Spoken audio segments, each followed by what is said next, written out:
ታሪካችን የሚጀምረው በሰፊው ውቅያኖስ ላይ በትንሽዬ ጀልባ እየተዝናኑ ያሉትን ጥንዶች እያሳየን ነው። በሰዓቱ በጣም ተደስተው ስለነበረ ብዙ አልኮሎችን ይጠጣሉ። ይህም መንገዳቸውን እንዲስቱ አደረጋቸው። አሁን ላይ ጀልባቸው ወደ ትክክለኛው አቅጣጫ እየሄደ ይሁን አይሁን የሚያውቁት ነገር አልነበረም። በዚህ መሃል አንድ ትልቅ ደሴት ከሩቅ ይመለከቱና እዛ አካባቢ በእርግጠኝነት ሰው ይኖርበታል። ወደዛ እንጠጋና እርዳታ የሚሰጡን ሰዎችን ልናገኝ እንችላለን በማለት ወደ ደሴቱ ተጠጉ። ጀልባቸውን ልክ እንዳቆሙት ሴትየዋ እኔ ቀድሜህ ልሂድና የማገኘውን ነገር ልፈልግ፣ እስኪ አንተ እስከዛ ድረስ ጀልባዋን እሰር በማለት ሴትየዋ ወደ ጫካው ትገባለች። ከዛ በኋላ እየተራመደች ሳታስበው ወደ ጫካው በጥልቀት ትገባለች። ወዲያው ትልቅ አጥር ያለው ሚስጥራዊ ቦታ ስታገኝ ሰው አለ እርዱኝ እያለች ብትጮህም ምንም አይነት መልስ ግን ልታገኝ አልቻለችም ነበር። ብትጮህ የሚደርስላት ሰው ስላላገኘች በቃ እዚህ ማንም የሚኖር ሰው የለም በማለት ወደ መጣችበት ቦታ ልትመለስ ስትል ከዛፎቹ መሃል በጣም የሚያስፈራ ድምፅ ተሰማት። የምትሰማቸው ድምጾች እየተቃረቡ ሲመጣ የሆነ አካል እሷን ለማጥቃት ወደ እሷ እየቀረበ እንደሆነ ስለገባት ወዴት አቅጣጫ ደግሞ መሄድ እንዳለባት ስለማታቅ በፍርሃት ተውጣ የፍቅረኛዋን ድምፅ እየጮኸች ብትጣራ እሱ ግን በጣም ሩቅ ቦታ ላይ ስለነበረ ድምጿን ሊሰማት አልቻለም። ህይወቷን ለማትረፍ ከመሮጥ ውጭ ሌላ አማራጭ አልነበራትም። ነገር ግን ወዲያው ብዙ ቁጥር ያላቸው በጣም አስፈሪ ውሻዎች ይመጡና እግሯን እየጎተቱ ጫካ ለጫካ ይወስዷት ጀመር። እነሱ እየጎተቷት እሷ ደግሞ ላለመጎተት ስትል የቻለችውን ነገር በመያዝ ለመቆየት ብትሞክርም ነገር ግን ጣቷ ይሰባበራል። በመጨረሻም ፍቅረኛዋ ያለበት ቦታ ሆኖ የሷን ጩኸት ይሰማና በመደናገጥ ዙሪያውን እየተመለከተ እያለ ነገር ግን አሁን ላይ በጣም ረፍዶ ነበር። ቀጥሎም ፊልሙ ወደ እነዚህ ሁለት ወንድማማቾች ይወስደናል። ማርቪን እና ጆን የተባሉ ሁለት ወንድማማቾች ከሶስት ጓደኞቻቸው ጋር ሆነው በትንሽዬ አውሮፕላን ውስጥ ወደዛው ደሴት እየሄዱ ነበር። ደሴቱ ላይ የሁለቱ ወንድማማቾች አጎት ቤት ነበረው። ከጓደኞቻቸው ጋር ሆነው ከከተማ ጫጫታ ርቀው እዚህ ደሴት ላይ ለጥቂት ቀናት ለመዝናናት ነበር አመጣጣቸው። ደሴቱ ላይ ልክ እንደደረሱ ነበር አጎታቸው ጥሎት የሄደውን ቤት ያገኙት። ማርቪን እና ጆን ጋራዥ ውስጥ ሲገቡ የድሮ ጄኔሬተር እና የሰውየውን መኪና ያገኛሉ። ጋራዡን እያስተካከሉ መኪናው ለረጅም ጊዜ እዛ የቆመ ስለሆነ አገልግሎቱን ያቆመ የነበረ መስሏቸው ቢሆንም ነገር ግን ለማስተካከል ትንሽ እንደሞከሩ ነበር መኪናው መስራት የጀመረው። ኪችን ውስጥ ደግሞ ሳራና ነዋ ያመጡትን እቃ እያዘጋጁ ነው። ሳራ መጠጥ ለመስራት ጁስ መፍጫውን ለመጠቀም እየፈለገች ነው። ነገር ግን ማብራት አልነበረም። ወንድማማቾቹ ታዲያ ጋራዥ ውስጥ የነበረውን ጄኔሬተር ልክ እንዳስነሱት ሳራ ደስተኛ ሆና ጁሷን መፍጨት ጀመረች። ነገር ግን የምትሰራውን መጠጥ ገና ሰርታ ሳትጨርስ ነበር በድንገት መብራቱ መልሶ የጠፋው። እየተፈጠረ ያለው ነገር ስላልገባቸው ቼክ ለማድረግ ወደ ታች ቤስመንት ክፍል ውስጥ ይገባሉ። ወደ ታች እንደገቡም ክፍሉ በጣም ጨለማ ነበር። ወዲያው ነዋ በኪሱ ይዙት የነበረውን ላይተር ያወጣና እሱን በመጠቀም ቀስ እያሉ ክፍሉን እየጎበኙ እያለ ሳያስቡት በጣም ብዙ የተደረደሩ የወይን ጠርሙሶችን ያገኛሉ። ባገኙት ነገር በጣም ተደስተው የተወሰኑ ጠርሙሶችን ከያዙ በኋላ በመጨረሻም የተበላሸውን ነገር የቱ ጋር እንደሆነ ያገኙትና ነዋ ቶሎ ብሎ ፊውዙን ያስተካክለዋል። ባደረጉት ነገር ደስ ይላቸውና ወደ ኪችናቸው ተመልሰው የሚሰሩትን ጁስ ጨርሰው ሁሉም ተሰብስበው ቁጭ ብለው እየጠጡ ግማሾቹ ደግሞ ውቅያኖስ ውስጥ በመግባት ይዝናናሉ። ጠጥተው ከጨረሱም በኋላ የቀሩትም ውሃ ውስጥ ገብተው ዋኝተው ሲጨርሱ ደግሞ ጆን ቀስቱን አውጥቶ ኢላማውን ለማስተካከል ይለማመዳል። እያዩትና ሊያበሽቁት እየሞከሩ እንዲሁም ደግሞ እየተሳሳቁ እያለ ከጫካ ውስጥ ትንሽዬ የሚያምር ውሻ እየሮጠ ወደ እነሱ ይመጣል። ውሻው ትንሽዬና የሚያምር ስለነበረ ሁሉም ወደዱት። አመሻሽ ላይ ግን ነዋ መጠጥ ለመክፈት ወደ ቤት ውስጥ ሲገባ ያ የዋህ የሚመስለው ውሻ ድንገት አይኑ ተቀያይሮና በጣም አስፈሪ ሆኖ ሲመለከተው አየው። ወዲያው ነበር ነዋ ውሻው እንደሚታየው ምስኪን እንዳልሆነ ስለገባው ለጓደኞቹ ሄዶ ያየውን ነገር በሙሉ ሲነግራቸው ውሻው ደግሞ በቤት ውስጥ ተሰብሮ የነበረ ትንሽዬ እንጨትን ተጠቅሞ ወደ ውጭ ይወጣል። ሳራ ግን ውሻውን በጣም ወዳው ስለነበረ ወጥቼ እፈልገዋለሁ ጥሎንማስ ውጭ አያድርም በማለት በሩን ከፍታ ስትወጣ ብቻዋን እዚህ ጫካ ውስጥ ከምትዞር ብሎ ጆን ከኋላዋ ባትሪ ይዞ ይከተላታል። ሁለቱም ትንሽ እንዳፈላለጉት ነበር የሆነ ሳር ውስጥ ውሻውን ያገኙት። ልክ ሳራ እንዳገኘችው ደስ ብሏት ወደ ውሻው ስትጠጋ ሳያስቡት ትልቅዬ የሆነ ውሻ ይመጣና ዘሎ ሳራ ላይ ይወጣባታል። ነዋ በፍጥነት መጥቶ ሳራን ሊያድናት ነበር። ነገር ግን ውሻው ምንም ጊዜ ሳይሰጣቸው የሳራን እግር ይነክሳታል። ሳራ በስቃይ በኃይለኛ ስትጮህ ውሻው ይለቃትና ትንሽዬውን ውሻ ይዞ ከዛ ቦታ ይሰወራል። ሁለቱ ወደ ቤታቸው ሲመለሱ ቤት ውስጥ ሆነው ሲጠብቋቸው የነበሩት ጓደኞቿ በሙሉ የእግሯን ቁስል ሲያዩ በጣም ይገረማሉ። ማርቪን እና ኒኪ ይሄ ያበደ ውሻ ሊሆን ይችላል፣ ቫይረሱ ወደ ሰውነትሽ ሳይሰራጭ በፊት ነገ በጠዋት ወደ ሆስፒታል ሂደን መታየት አለብሽ። ነገር ግን ጆን ምንድን ነው የምታሽቃብጡት? ትንሽዬ ብቻ ከሆነ የነከሳት። እዚህ ከመጣን አይቀር ለሳምንት ተዝናንተን ነው እንጂ መመለስ ያለብን። ይህንን ሲሰሙ ሁሉም በጆን ሀሳብ ይስማማሉ።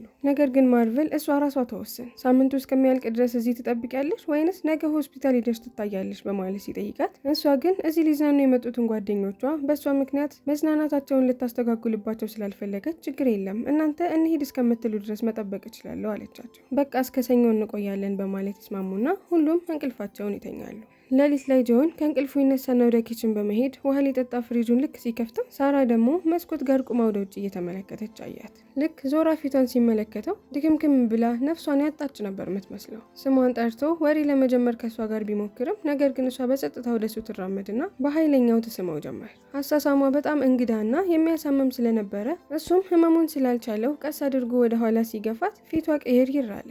ወደ ነበረችበት መስኮት ጋር ትጠጋና ከአጠገቤ ራቅ ስትል ትነግረዋለች። በነጋታው ጆን ቀስቶቹን በቦርሳ አድርጎ ይሰበስብና ታርጌት ሹቲንግ ለመለማመድ ይሄዳል። ቤት ውስጥ ሆነው ደግሞ ደብሯቸውም የነበሩት ጓደኞቹ እሱን ይከተሉታል። ኒኪ ደግሞ እግሯን ስለተነከሰች እኔ ቤት ውስጥ ከሳራ ጋር አብሬ እቀመጣለሁ በማለት አብራቸው እንደማትመጣ ትገልጽላቸዋለች። ጫካ ውስጥ ለተወሰኑ ደቂቃዎች እንደተራመዱ ምንም የሚታደን አይነት እንስሳ ስላላገኙ ኖዋ ከወንዶቹ ገንጠል ብሎ ቁጭ ብሎ ካሜራውን ያጸዳ ጀመር። ተመስጦ ታዲያ ካሜራውን እያጸዳ ያለ እንግዳ የሆኑ ድምጾች ይሰሙት ጀመር። በጣም በመደናገጥ ዙሪያውን ቀስ ብሎ ሲመለከት ብዙ ውሻዎች ከበውት እየተመለከቱት ነበር። በጣም በመደንገጥና ህይወቱን ለማዳን ወዳገኘው አቅጣጫ በሙሉ በፍጥነት ይሮጥ ጀመር። የሆነ ሰዓት ላይ ግን እግሩን የሆነ ዛፍ ይጠልፈውና መሬት ላይ ክፉኛ ይወድቃል። ወዲያው ጓደኞቹ እዛ አካባቢ ስለነበሩ ምን ሆነህ ነው ብለው እየሳቁ ሲጠይቁት በጣም ብዙ ውሻዎች እዚህ ጋር ነበሩ። ውሻዎቹ እንዳለ ጤነኞች አይመስሉም። ከዚህ ቦታ በፍጥነት ማምለጥ አለብን እያለ ደንግጦ ሲነግራቸው ከጀርባቸው ከፍቅረኛው ጋር መጥቶ ፊልሙ ሲጀምር ውሻዎቹ እየጎተቱ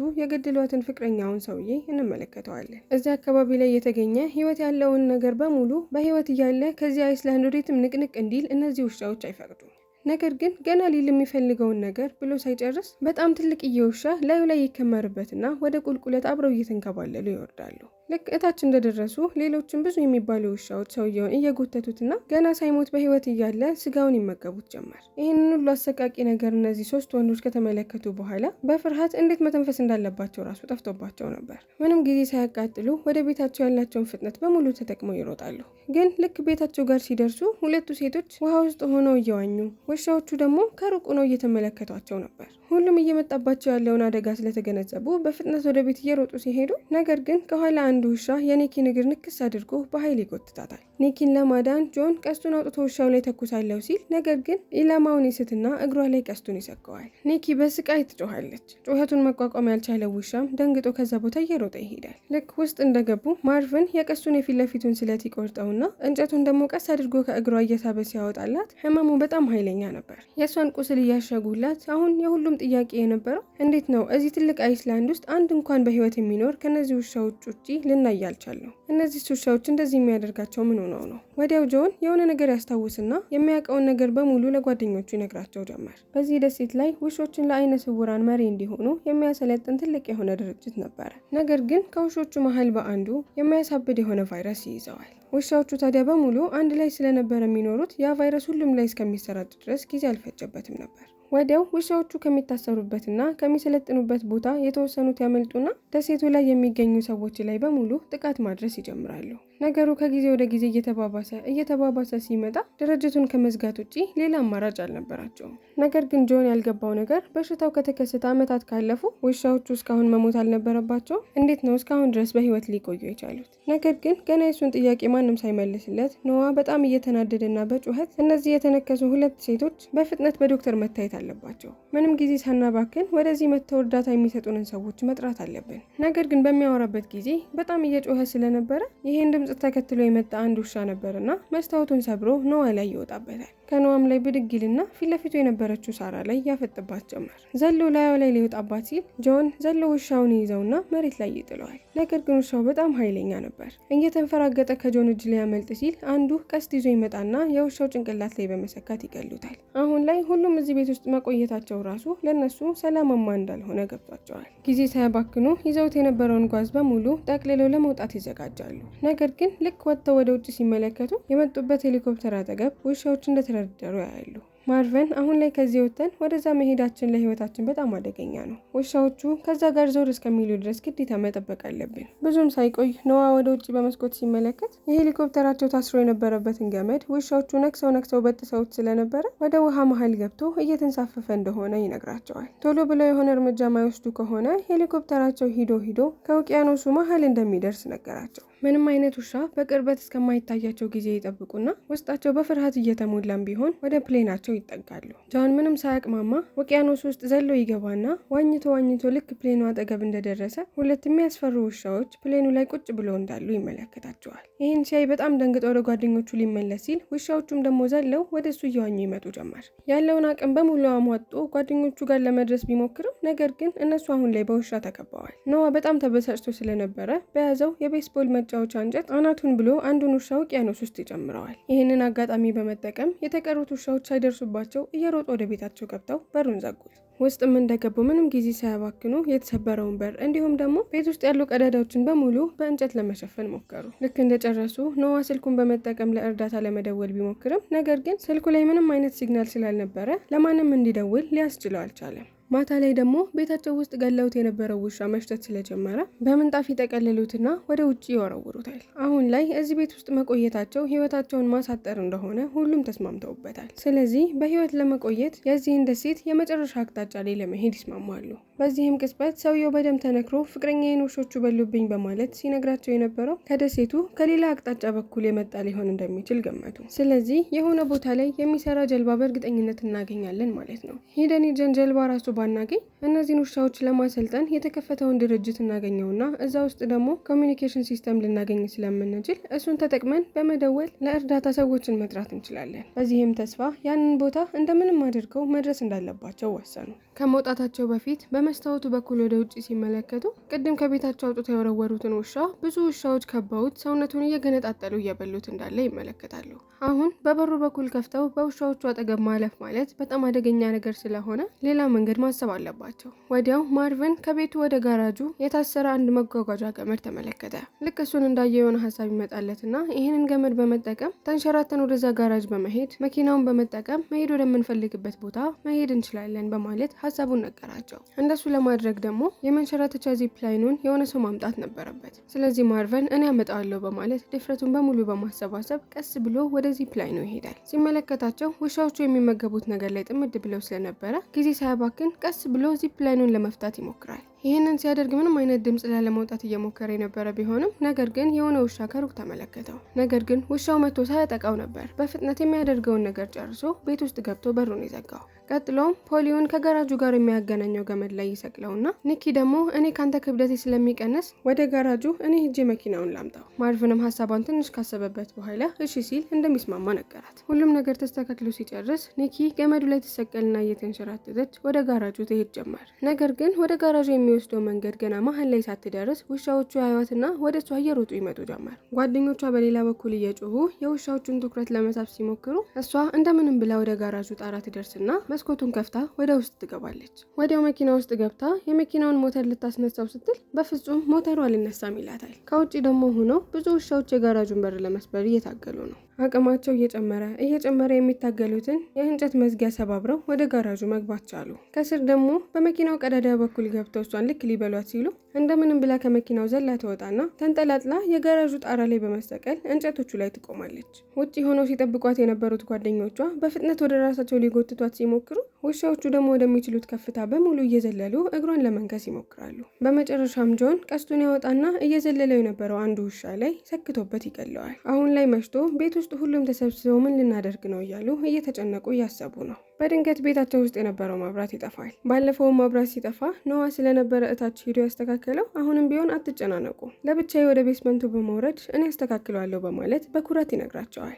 ልክ ባትሪውን ይዞ ወደ ታች እንደወረደ ነበር እዚህ ቤስመንት ውስጥ ልክ ያልሆነ ነገር እንዳለ የገባው። ፍርሃቱን ችላ ለማለት እየሞከረ ፊውዙን ለማስተካከል ወደሱ እየሄደ እያለ እንግዳ የሆኑ ድምጾች ይሰሙት ጀመር። ድምጹ ከየት ነው የሚመጣው ብሎ ልክ ድምጹን ወደሚሰማበት ቦታ ሲጠጋ አንድ ውሻ ዝልል ብሎ ይመጣና አንገቱን ይነክሰዋል። በአሰቃቂ ሁኔታ ውሻው ያለምንም ማዘን አንገቱን እየበጣጠሰው እያለ ኖዋ ምንም ራሱን ለመከላከል ቢሞክርም ነገር ግን በመጨረሻም ህይወቱን ያጣል። ከታች ሲወጣ የነበረውን አሰቃቂ ድምጽ ታዲያ ስለሰሙ ማርቨን እና ጆን ምን እየተካሄደ ነው በማለት ወደ ታች ሲመለከቱ የሞተውን ጓደኛቸውን ከአጠገቡ ደግሞ የሚያስፈራ ውሻ ሲያፈጥባቸው ተመለከቱ። ጊዜ ሲያቃጥሉ በሩን ቆለፉት። ነገር ግን በሩን መቆለፋቸው ምንም ጥቅም አልነበረውም። ምክንያቱም በተመሳሳይ ሰዓት ከሁሉም አቅጣጫ ውሻዎች መስበር የሚችሉትን ነገር በሙሉ እየሰባበሩ በሚያስገባቸው ቀዳዳ እየገቡ ነበር።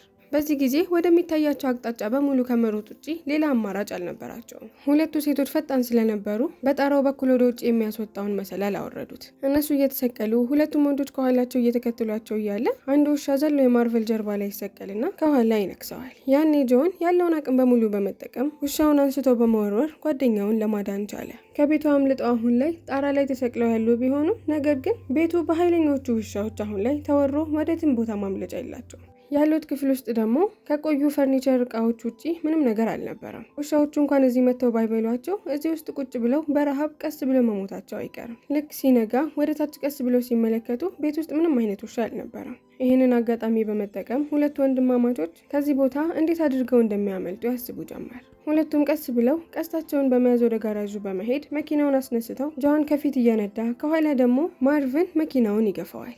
ከረጅም ልፋት በኋላ በመጨረሻ መኪናው መነዳት ይጀምራል። በዚያ ጊዜ ግን ኢንጂኑ ሲያወጣው የነበረው ድምጽ ከፍተኛ ስለነበረ የውሻዎቹን አቴንሽን ስቦት ወደ እነሱ እየሮጡ እየመጡ ነው። ማርቪን በዚህ ጊዜ ራሱን ለማዳን እንደምንም ብሎ መኪናው ላይ ይሰቀልና ቀስቱን በማውጣት የሚከተሉት ውሻዎቹ ላይ ሊተኩስባቸው ሲል አንድ ውሻ ዘሎ ከፊት ሲመጣባቸው የሚነዳው ጆን በጣም ይደነግጥና መሪውን በኃይለኛው ሲያዞረው ከላይ ደግሞ ቁጭ ብሎ የነበረው ማርቬል ባላንሱን ይስትና ራሱን ለመከላከል ሲጠቀምበት የነበረው ቀስት መሬት ላይ ይወድቃል። አሁን ላይ ውሻዎቹን ለምንም አይነት መሳሪያ ስላልነበረው መኪና ውስጥ ይገባል። ወዲያው መኪናው መስራቱን ያቆማል። አንዳቸው ከመኪናው ወርደው እንዳይገፉት ውሻዎቹ እየከበቧቸው ስለነበረ ጆን ዝም ብሎ መኪናው ወደፊት እንዲሄድና እየወሰደ ያለው እርምጃ በጣም አደገኛ ቢሆንም ነገር ግን ይህንን ሜትር ተጠቅሞ ከተሳካ መኪናው ድጋሜ ሊነሳ ይችላል። ደስ በሚል ሁኔታ የመኪናው ሞተር በድጋሜ ይነሳና መሄድ ይጀምራል። መሪውን በማዞር ወደ ቤታቸው የቀሩትን ጓደኛቸውን ለመያዝ ሲመለሱ ሳያስቡት አንድ ውሻ ማርቨል በተቀመጠበት መስኮት ውስጥ ይገባባቸዋል።